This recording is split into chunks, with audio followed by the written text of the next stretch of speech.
घने काले बादल ले आती है।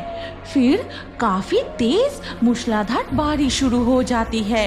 अरे इस बारिश में तो मेरी पंख भीग गए।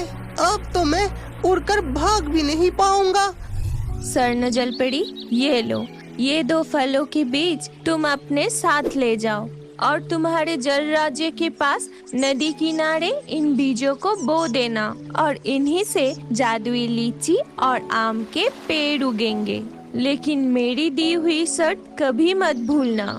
ठीक है प्रकृति देवी, आपने जो कहा है मैं वही करूँगी। अब मैं चलती हूँ। ये कहकर स्वर्ण जलपरी पानी में डुबकी लगाकर आगे बढ़ने लगी। उनके नीले जल राज्य के पास एक नदी किनारे पानी से बाहर निकलती है। वाह, ये जगह लीची और आम के पेड़ लगाने के लिए बिल्कुल आदर्श है। मैं यही इन बीजों को बो देती हूँ।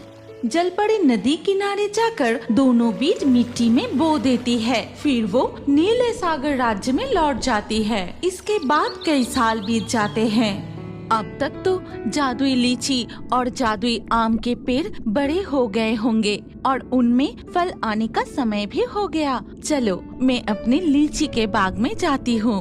स्वर्ण जलपरी नीले सागर में तैरते हुए नदी किनारे पहुँचती है।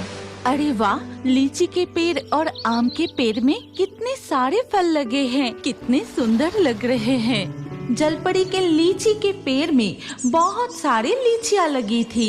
तभी जलपरी देखती है कि उसके पेड़ पर कुछ तोते बैठे लीचियाँ खा रहे हैं और ये देख वो बहुत गुस्सा हो जाती है। हे, हुश हुश, भाग जा, मेरे पेट से भाग जा, नहीं तो मैं तुम सबको पकड़कर बंदी बना लूंगी। इस तरह स्वर्ण जलपरी तोतों को लीची और आम के पेड़ से भगा देती है। उफ, मैं क्या करूं? इस जंगल के पंछियों से मैं अपनी लीचियों को कैसे बचाऊं? हाँ, एक विचार आया है। मैं पेड़ों की लीचियों और आमों को गिनकर रखती हूँ। अगर कोई पंछी चुरा कर खाएगा तो मुझे पता चल जाएगा। स्वर्ण जलपरी अपने पेड़ की लीचियाँ और आम गिनने लगती है। गिनती पूरी होने के बाद बस और कुछ दिन बाद ये लीचियाँ और आम पूरी तरह पक जाएंगे।